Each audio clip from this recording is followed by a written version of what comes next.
नमस्कार मित्रों, मेरे सम्मुख विराजमान पूरे भारत से पधारे हुए ज्योतिषगण और इस कार्यक्रम की संचालिका डॉक्टर रोशनी जी का मैं जो रोशनी इन्होंने बखेरी इस प्रोग्राम में, उसके लिए साधुवाद करता हूँ। और सभी के ज्ञान से हम आनंदित हुए हैं और ऐसा ज्ञान प्राप्त हुआ है।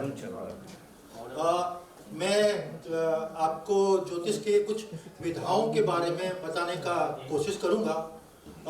ज्योतिष में ज़्यादातर लोग बाग 95% लोग बाग वैदिक ज्योतिष में काम करते हैं और वैदिक ज्योतिष में काफ़ी जटिल गहनताओं से चीज़ों को देखने के बाद हम ज्योतिष की गणनाओं के बाद एक रिजल्ट्स पे पहुंचते हैं और यह हमारा बेसिक है, क्योंकि वैदिक ज्ञान के बिना दूसरा ज्ञान प्राप्त करना संभव नहीं है। और वैदिक ज्योतिष में युति, दृष्टि, डिग्री और उच्च का, नीच का काफ़ी लंबा विस्तृत चीज़ें होती हैं। उनका गहन और सटीक अध्ययन के बाद ही हम सही रिजल्ट्स पे पहुंच पाते हैं। इसके बाद दक्षिण भारत में केपी पद्धति का चलन हुआ, जिसे कृष्णमूर्ति पद्धति कहते हैं। उसमें नक्षत्र की थ्योरी होती है, नक्षत्र पर आधारित होती है। ग्रहों को हमने नक्षत्र में बांटा जो 27 हैं, और 27 नक्षत्रों को हमने 9 भागों में बांटा, जिसे सबलॉर्ड कहते हैं या उप नक्षत्र कहते हैं। उप नक्षत्र की थ्योरी ही केपी पद्धति कहलाती है, जिसमें 1 से 249 पार्ट हो जाते हैं जन्मपत्री के। और अभी हमारे पूर्व वक्ता श्री क्या नाम मोहन जी ने बताया था कि जब कोई हॉररी क्वेश्चन पूछता है 1 से 249, उसे हम एक सटीक जवाब देने की सामर्थ्य रखते हैं। अब जब हम सटीक केपी में दे सकते हैं, तो उसके बाद भी क्योंकि एक उप नक्षत्र 3 मिनट से 9 मिनट के बीच में चेंज होता है, एक सबलॉर्ड सूर्य का 3 मिनट में चेंज होता है, तो वीनस का 9 मिनट में चेंज होता है। तो एक अस्पताल में पैदा होने व्यक्ति वाले एक ही अस्पताल में 2 बच्चे, क्या दोनों का भविष्य एक होगा? बिल्कुल नहीं होगा, क्योंकि 3 मिनट और 9 मिनट के बीच में सबलॉर्ड चेंज हो रहा है। तो जन्मपत्री एज इट इज बन रही है। तो केपी फिर इस कमी को दूर करते हुए भारतीय ज्योतिषियों ने एक वैज्ञानिक पद्धति का आविष्कार किया, जिसको कहते हैं कस्पलेंटल लिंक थ्योरी। उसमें सबलॉर्ड को भी 9 हिस्सों में बांट दिया, क्योंकि सबलॉर्ड को 9 हिस्सों में बांटने के बाद, एक सबलॉर्ड के 9 हिस्से के बाद 249 हिस्सों को 9 हिस्सों में बांटा। तो अब एक 2193 हिस्से जन्मपत्री के हो गए और सबलॉर्ड थ्योरी पे काम करता है ज्योतिष। अब सबलॉर्ड थ्योरी पे कैसे काम करते हैं? क्योंकि सबलॉर्ड एक कुछ सेकंडों में चेंज होता है। तो अब उससे क्या होगा कि किसी भी जातक की जन्मपत्री का आप सही विश्लेषण कर पाएंगे, क्योंकि सबलॉर्ड 3 सेकंड में से लेके 12 सेकंड में भी चेंज होता है और 2 मिनट में भी चेंज होता है। तो सबलॉर्ड की थ्योरी पे हर जातक, एक जो जातक पैदा होता है अपने आप में यूनिक होता है, उसका कोई दूसरा रूप ले नहीं सकता। ये ज्योतिष में सभी कोई जानता है, उसके स्वभाव, रहन पहन, हर चीज अलग होगी। चाहे जोड़वा हो, चाहे 3 मिनट का अंतर हो, चाहे 5 मिनट का अंतर हो, हर भगवान जो इंसान को पैदा करता है वो अपने आप में एक यूनिक है। उसका कोई दूसरा रूप नहीं बन सकता, कोई दूसरा उसका रूप आज तक बना है ना बनेगा।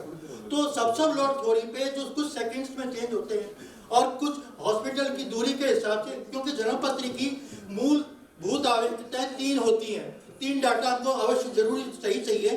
पहला जन्म दिनांक, दूसरा जन्म की तिथि के बाद समय और स्थान। अब स्थान तो हम किस हॉस्पिटल में पैदा हुआ, किस कमरे में पैदा हुआ, उसके माध्यम से हम गूगल मैप के माध्यम से जान सकते हैं कि कहाँ पैदा हुआ। उससे उसका लॉन्गिट्यूड एटीट्यूड बिल्कुल सही पता कर सकते हैं। लेकिन उसका जन्म समय, जो आज के युग में तो हम जन्म समय डॉक्टर से कहकर सही ज्ञात कर सकते हैं, तो हमारी सही जन्म पत्रिका निर्माण हो सकती है। क्योंकि जन्म पत्रिका की 3 डाटा जब तक हमारे पास सही नहीं होंगे, हम किसी भी जन्म पत्रिका सही विश्लेषण नहीं कर पाएंगे। जब हम सबलॉर्ड थ्योरी पे गणना करेंगे, तो हमको तो कुछ सेकंड्स में हमको सही जन्म पत्री चाहिए। और क्योंकि हमको उस क्षण पहुंचना होगा जब किसी जातक माँ से विच्छेद होकर, नाड़ी विच्छेदन होकर पृथ्वी पे आया है और पहला क्राई किया है, यानी पहली बार रोया है, तब उसको हमको मालूम पड़ता है कि बच्चा जीवित है। बच्चा जीवित है तो हमको मालूम पड़ता है जीवित है बच्चा, तो उसका टाइमिंग्स मालूम पड़ता है। उस क्षण तक पहुंचना संभव नहीं होता है, क्योंकि जैसे कोई 50 साल पहले पैदा हुआ है तो उसका जन्म समय, क्योंकि उसमें घड़ियों का ऐसा अंदाज, गाँव में पैदा होना, अभी कुछ देर पहले हमारे पूछ रहा था कि वक्ता कहते थे कि सही समय का आकलन नहीं होने पे जन्मपत्री गलत बनती है, लेकिन आज का युग ऐसा रही रहा है। आज हर व्यक्ति अपनी नई सही जन्मपत्री बिल्कुल करेक्ट बना सकता है, क्योंकि आज का वैज्ञानिक युग है। हर क्षण पे बदलते हुए ज्योतिषी आधार पर आप बिल्कुल सही के सही फलादेश कर सकते हैं। अब समय आता है कि अब आप 50 साल पहले पैदा हुए और आपकी जन्मपत्री सही नहीं बन पा रही है, आपको समय सही मालूम नहीं है। इसके लिए ज्योतिष में आजकल नई चीज आ रही है, उसको कहते हैं BTR, बर्थ टाइम रेक्टिफिकेशन, यानी जन्म का शुद्धिकरण करते हैं आप। किसी जन्मपत्री को बनाने के पहले मेरे पास कोई जन्मपत्री लेके आए आप, तो मैं ये नहीं कहूंगा कि आपकी जन्मपत्री सही है, पहले मैं उसको एनालिसिस करूंगा कि आपकी जन्मपत्री भी शुद्ध है कि नहीं। उसके लिए मैं BTR करूंगा। BTR के लिए उसके जीवन में घटने वाली घटनाएं, जैसे उसका विवाह, उसके पिताजी की डेथ हो गई, दादाजी की डेथ हो गई, जो जीवन में एक बार ही घटित होती हैं, किसी की डेथ होना एक ही घटना है। इन इवेंट्स को देख के और उसका रेक्टिफिकेशन करेंगे, बर्थ टाइम रेक्टिफिकेशन करेंगे। उसमें ज्योतिषीय आधार भी होते हैं, उसके भाई बहनों की जन्मपत्री, ब्लड रिलेशन वालों की, उसकी प्रथम शिशु की संतान की डेट, उन डेट्स के आधार पर भी हम BTR करेंगे। BTR का बहुत लंबा प्रोसेस है और उस पे आप BTR करके आप उस क्षण पहुंच सकते हैं जब आपका वास्तव में जन्म हुआ है, जब उस क्षण पहुंच सकते हैं जब आपका जन्म हुआ, और उस क्षण पहुंचने के बाद हम BTR के माध्यम से बर्थ टाइम रेक्टिफिकेशन करने के बाद किसी भी जातक की जन्म पत्री का सब लॉट कुछ सेकंड्स में चेंज होता है, उसी आधार पर हमको फलादेश करना है। तो हम 95% किसी भी जन्म पत्री का विश्लेषण कर सकते हैं। ये जन्म पत्री विश्लेषण करने का नायाब तरीका, वैज्ञानिक तरीका, इसके माध्यम से आप किसी भी पोजीशन में पहुंच सकते हैं। आप कह सकते हैं मेरे पास कोई जन्मपत्री दिखाने वाला आता है, सुंदर भी है, अच्छी पोस्ट पर भी है और अच्छे रैंक पे भी है, पैसे वाला भी, उसकी शादी क्यों नहीं हो रही है? उसके जन्मपत्री में अगर शादी हो ही नहीं रही है तो आप उसको उपाय बता के क्यों लटकाते हो कि ये पहन ले, ये पूजा करवा दे, ये करवा दे। अगर आप KP और कस्पर इंटरलिंक पद्धति से किसी विश्लेषण करना चाहें तो आप बता सकते हैं कि आपका विवाह होगा ही नहीं। आप स्पष्ट शब्दों में कह सकते हैं, आपको घुमाना नहीं, पुराने की जरूरत नहीं है। मैं तो सीधे शब्दों में कह देता हूँ आपका विवाह इस जन्म में तो नहीं होगा। आप लिव इन रिलेशन में रहते हैं तो आपका इसमें सोच सकते हैं आपका विवाह नहीं होगा। मैं इतनी वाणी कह के अपनी बात को समाप्त करता हूँ। नमस्कार।